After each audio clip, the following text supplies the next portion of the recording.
In March of 2018, The Guardian and The New York Times reported 50 million Facebook profiles had been harvested for data by a company called Cambridge Analytica. That number was soon revised up to as many as 87 million profiles, and it was later revealed that a whistleblower named Christopher Wylie, who worked at the firm, was responsible for pulling the curtain back on its practices. Joining us now is Christopher Wylie himself, author of Mindf-ck, Cambridge Analytica, and the Plot to Break America. Chris, thank you for joining us here today. Thanks for having me. Bring us back. At what point do you realize you go from being a player in a larger machine, doing what your bosses tell you, to realizing that something unethical was happening around you? Yeah, so in the book I sort of write my journey from when I got recruited at the predecessor to Cambridge Analytica, which was a British military contractor that worked in information and psychological operations. And the work that I was doing at the time was, looking at how, for example, ISIS, which was just bubbling up, how it was recruiting online, who it was targeting, and who would be vulnerable to that kind of radical, extremist messaging, to, Steve Bannon discovering the company, to getting an alt-right billionaire to acquire the company, and then all of a sudden, us sitting there as a team going, our work trying to understand why people join extremist movements and how to mitigate that then gets inverted. From where our work ends up still targeting people who are more prone to paranoid ideation, who are more likely to join extremist ideologies, but instead we're promoting it with the alt-right. And I think back to my time at the company when I'm seeing, for example, videos of people in focus groups or at events after they'd been targeted with this kind of messaging, where they are just so filled with hate and rage at something that they don't realize was just made up to make them feel that way, and that they are organizing and joining this alt-right movement on the basis of something that was false. And after the company started acquiring all of this Facebook data, which Facebook, because of its loose permissioning oversight at the time, actually authorized an application to harvest all of this data, tens of millions of Americans' private Facebook records. That's when lots of Russians came into the company, started asking questions. What is the capability of the company? Even some of the psychologists from the company went to St. Petersburg in Russia to brief people in Russia on what you can do with social media specifically to target US voters. And when I saw all of that, there was absolutely no way that I could continue working in the company. I went back to the United States. I talked to people who were in the administration at the time. This was back in 2016, so before even Trump was elected, and people who worked in politics here.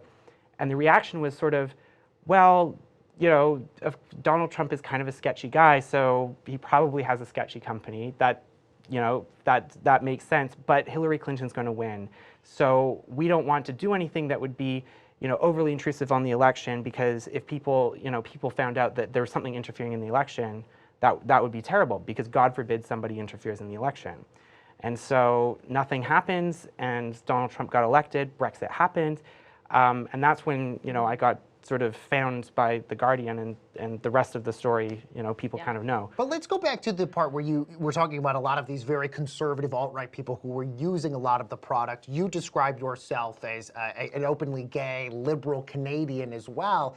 But vegan. Ironically, yes, on Cheddar. all these, yes, yes, exactly. Yeah. But you say in the book you really believe that the tools you guys were using at Cambridge Analytica were going to be used for good. How long did you think that what you were doing was going to be used for good, and when did that change? Yeah. So when I first started, before we got acquired by an alt-right billionaire and Steve Bannon, the work that we were working on was specifically to better understand how social media is being used and weaponized by entities, whether they're terrorist organizations or whether they're hostile state organizations, to radicalize people, to undermine people's confidence in civic institutions. And what makes people those targets, and what makes that kind of messaging appeal to those people, with the ultimate view of trying to mitigate what that kind of new age warfare that's happening online, to try to prevent that from happening.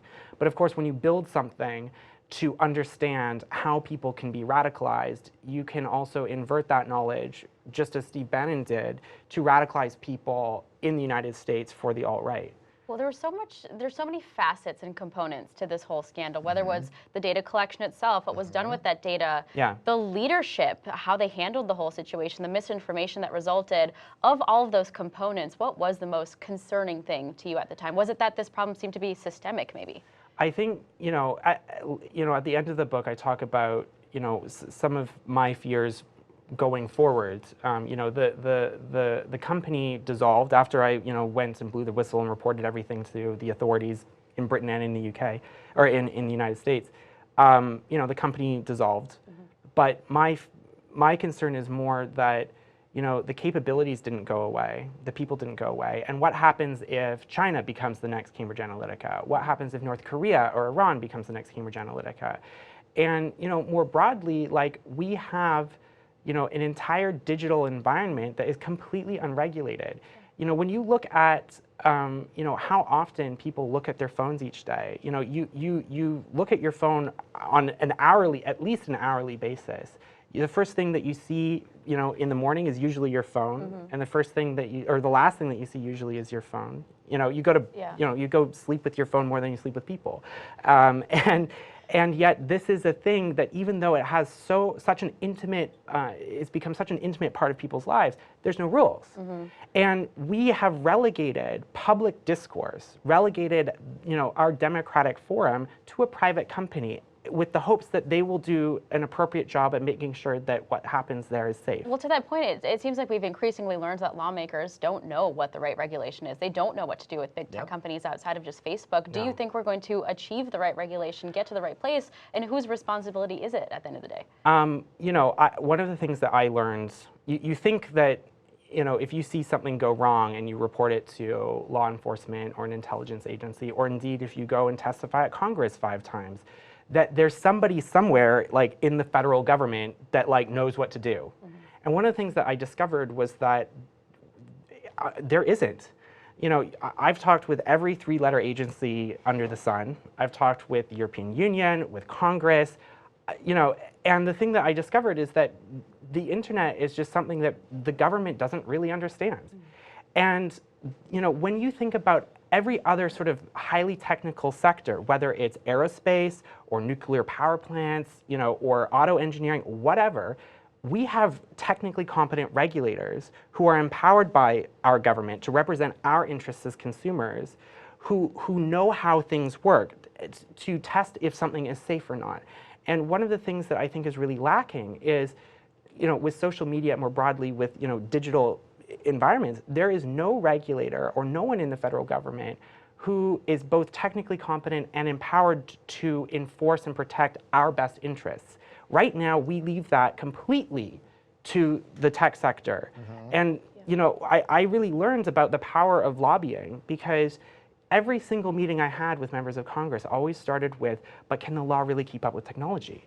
And I go, but, like, airplanes are technology, cancer drugs are technology, nuclear power plants are technology. I don't know how they work, but yet we have regulators who consider our safety. So yes, it can. And just because you have Silicon Valley saying it's complicated, it's going to hinder innovation, if innovation ultimately harms people, I question the validity of that innovation in the first place. Christopher, we have less than a minute left, but I got to ask this. Cambridge Analytica, not a company anymore, but that's not going to stop another Cambridge Analytica from ever sprouting up ever again. Do you feel that what happened at Cambridge Analytica has now opened up Pandora's box, and for every election for the foreseeable future, we'll have to deal with this issue? Yes, this is a new facet of elections in the 21st century, and this is why we need to have action at Congress to actually have somebody in place who knows what's happening, who can protect our interests. And currently, leaving that to Facebook, leaving that to Silicon Valley, I think is a really naive and bad idea. All right. Thank you so much for your time here today. That's Christopher Wylie, author of Mindf-ck, Cambridge Analytica, and the Plot to Break America. The book is on sale now. Thanks again, Chris. Thank you. All right.